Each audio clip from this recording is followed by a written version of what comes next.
GK और क्लैक्स में एक बार फिर से आपका स्वागत है।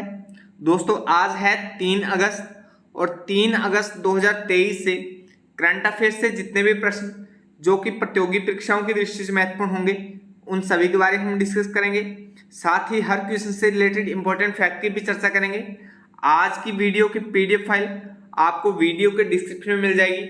पीडीएफ आपको हमारे टेलीग्राम ग्रुप में मिल जाएगी। टेलीग्राम ग्रुप का लिंक मैंने डिस्क्रिप्शन में दे दिया है, वहां पर आपको सभी पीडीएफ एक साथ मिल जाएंगी। वीडियो को एंड तक देखें। वीडियो के एंड में जनरल साइंस का एक क्वेश्चन मैं आपसे पूछूंगा जिसका आंसर आप कमेंट सेक्शन में दे सकते हैं। डेली करंट अफेयर्स वीडियो देखने के लिए जीके और कलेक्शन को सब्सक्राइब करें। तो चलिए शुरू करते हैं।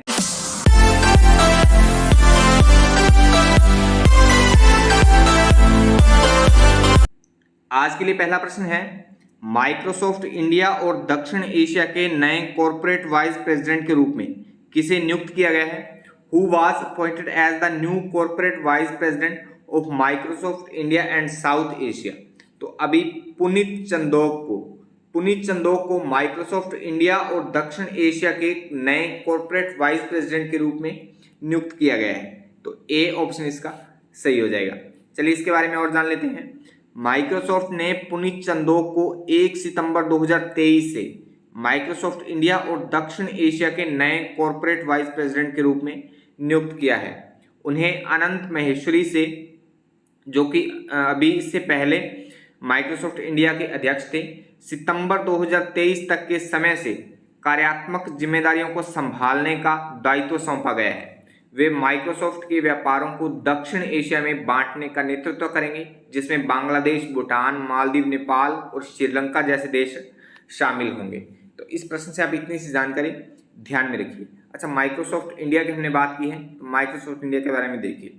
माइक्रोसॉफ्ट इंडिया का पूरा नाम माइक्रोसॉफ्ट इंडिया डेवलपमेंट सेंटर है।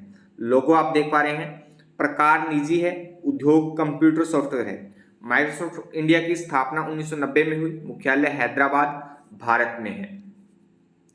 इससे पहले जो अध्यक्ष थे वो अनंत महेश्वरी थे और अब अध्यक्ष पद पर पुनीत चंदोक हैं, जो कि वाइस प्रेसिडेंट हैं पर अध्यक्ष पद पर काम कर रहे हैं। तो माइक्रोसॉफ्ट इंडिया से इतनी सी सामान्य सी जानकारी आप ध्यान में रखिए। नेक्स्ट है, हाल ही में किस देश की संसद ने सिनेमेटोग्राफ संशोधन विधेयक 2023 पारित किया है? Which country has recently pass the cinematograph amendment bill 2023? तो अभी भारत की संसद ने सिनेमेटोग्राफ संशोधन विधेयक 2023 पारित किया है। तो बी ऑप्शन इसका सही हो जाएगा। चलिए इसके बारे में और जान लेते हैं। अच्छा, भारतीय संसद में 2 सदन हैं, राज्यसभा व लोकसभा। तो लोकसभा ने ये बिल पास किया है। लोकसभा ने हाल ही में सिनेमेटोग्राफ संशोधन विधेयक 2023 पारित किया है। यह बिल सिनेमेटोग्राफ अधिनियम 1952 में संशोधन करना चाहता है। इसमें फिल्म पायरेसी के लिए कड़ी सजा का प्रावधान है। इस विधेयक में 3 साल तक की जेल की सजा और फिल्म की उत्पादन लागत का 5% तक जुर्माना लगाने का भी प्रस्ताव है। इस बिल का मुख्य उद्देश्य है कि फिल्मों का प्रदर्शन भारतीय समाज की सहनशीलता के अनुसार किया जाए। तो इस प्रश्न से भी इतनी सी जानकारी आप ध्यान में रखिए। नेक्स्ट है, विश्व स्तनपान सप्ताह कब से कब तक मनाया जाता है? When is world breast feeding week celebrated annually? तो हर साल 1 से 7 अगस्त तक स्तनपान सप्ताह या वर्ल्ड ब्रेस्ट फीडिंग वीक मनाया जाता है। तो ए ऑप्शन इसका सही हो जाएगा। चलिए इस सप्ताह के बारे में और जान लेते हैं। विश्व स्तनपान सप्ताह हर साल बच्चों के लिए नियमित स्तनपान को जोर देने के लिए मनाया जाता है। इस साल स्तनपान सप्ताह 1 अगस्त को शुरू होता है और 7 अगस्त को समाप्त होता है। मां का दूध नवजात शिशुओं के लिए सर्वश्रेष्ठ आहार होता है। इसमें एंटीबॉडीज होते हैं जो कई प्रसिद्ध पेडियाट्रिक रोगों को रोकने में मदद करते हैं। पेडियाट्रिक रोग कौन से होते हैं? तो बाल व शिशु जो रोग होते हैं उन्हें पेडियाट्रिक रोग कहा जाता है। इस वर्ष का जो थीम है, मतलब विश्व स्तनपान सप्ताह का जो थीम है, let's make breast feeding and work. तो थीम पर आप थोड़ा अच्छे से फोकस करें। तो इस प्रश्न से इतनी सी जानकारी आप ध्यान में रखिए। इस सप्ताह से इतनी सी जानकारी आप ध्यान में रखिए। नेक्स्ट है, भारत का पहला स्वदेशी रूप से विकसित MRI स्कैनर नई दिल्ली में किसके द्वारा लॉन्च किया गया है? India first indigenously developed MRI scanner has been launched by वूम नियर न्यू दिल्ली। तो अभी केंद्रीय मंत्री जितेंद्र सिंह द्वारा भारत का पहला स्वदेशी रूप से विकसित MRI स्कैनर नई दिल्ली में लॉन्च किया गया है। तो सी ऑप्शन इसका सही हो जाएगा। चलिए इसके बारे में और जान लेते हैं। भारत का पहला स्वदेशी रूप से विकसित लागत प्रभावी और कम भार वाले अत्यधिक तीव्र 1.5 टेस्ला के उच्च क्षेत्र वाले अगली पीढ़ी के magnetic resonance imaging scanner launch किया है। इससे अंतर्राष्ट्रीय बाजार में MRI स्कैनर खरीदने से होने वाला पूंजी निवेश भी काफ़ी हद तक कम हो जाएगा। इससे काफ़ी विदेशी मुद्रा की भी बचत होगी। तो इस प्रश्न से भी इतनी सी जानकारी आप ध्यान में रखिए। नेक्स्ट है, केंद्र सरकार ने रेहड़ी पटरी वालों के लिए कितने लाख लोन का नया लक्ष्य रखा है? The central government had set a new target of how many lakh loans for street vendors. तो स्ट्रीट वेंडर्स के लिए सरकार ने 63 लाख नए लोनों का लक्ष्य रखा है। तो डी ऑप्शन इसका सही हो जाएगा। चलिए इसके बारे में और जान लेते हैं। केंद्रीय आवास और शहरी मामलों के मंत्रालय ने दिसंबर 2023 तक 6 महीनों से भी कम समय में स्ट्रीट वेंडरों को 63 लाख नए ऋण वितरित करने का लक्ष्य रखा है। योजना शुरू होने के बाद से अब तक 39 लाख लाभार्थियों को ऋण वितरित किए जा चुके हैं। प्रधानमंत्री स्ट्रीट वेंडर्स आत्मनिधि योजना या PM स्वनिधि 2020 में लॉन्च की गई थी। तो ये महत्वपूर्ण हो सकती है, इस पर आप थोड़ा अच्छे से ध्यान रखें कि प्रधानमंत्री स्ट्रीट वेंडर्स आत्मनिर्भर निधि योजना कब लागू की गई? तो 2020 में लॉन्च की गई थी। तो इस प्रश्न से इतनी जानकारी आप ध्यान में रखिए। किस राज्य के पूर्व विधानसभा अध्यक्ष वैकोम पुरुषोत्तम का 96 वर्ष की उम्र में निधन हो गया?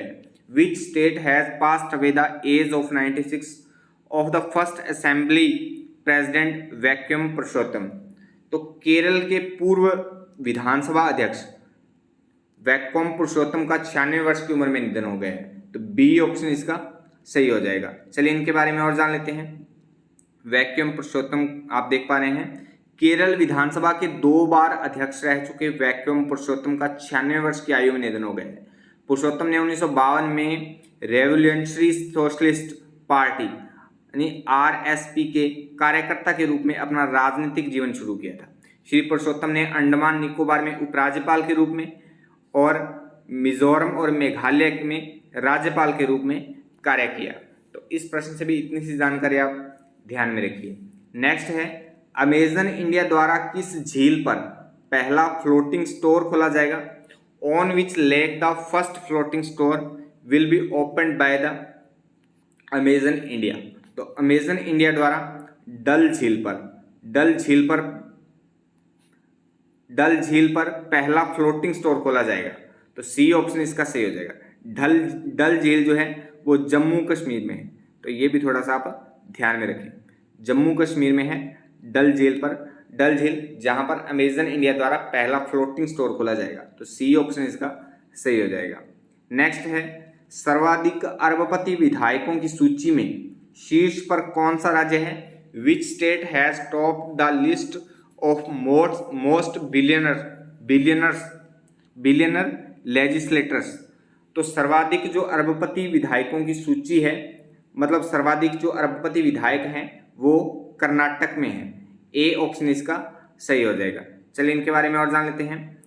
ADR की रिपोर्ट के मुताबिक भारत में एक विधायक की औसत संपत्ति 13.63 करोड़ रुपए है। यह आंकड़ा देश भर में विधायकों की सामूहिक संपत्ति का प्रतिनिधित्व करता है, जो एक महत्वपूर्ण वित्तीय स्थिति का संकेत देता है। विश्लेषण किए गए राज्यों में कर्नाटक 223 विधायकों के साथ सूची में शीर्ष पर है, जिनकी औसत संपत्ति 64.39 करोड़ रुपए है। यह पर्याप्त औसत संपत्ति मूल्य कर्नाटक को अन्य राज्यों से अलग करता है। तो इस प्रश्न से भी इतनी सी जानकारी आप ध्यान में रखिए। अच्छा, कर्नाटक की हमने बात की है, तो भारत के मानचित्र में कर्नाटक की लोकेशन आप यहाँ पर देख पा रहे हैं। कर्नाटक का गठन 1 नवंबर 1956 को हुआ, राजधानी बेंगलुरु में। कर्नाटक में 31 जिले हैं, सबसे बड़ा शहर बेंगलुरु है। राज्यपाल थावरचंद गहलोत हैं, मुख्यमंत्री सिद्धारमैया है, उप मुख्यमंत्री DK शिव कुमार है। विधानमंडल द्विसदनीय है, विधान परिषद और विधानसभा दोनों हैं।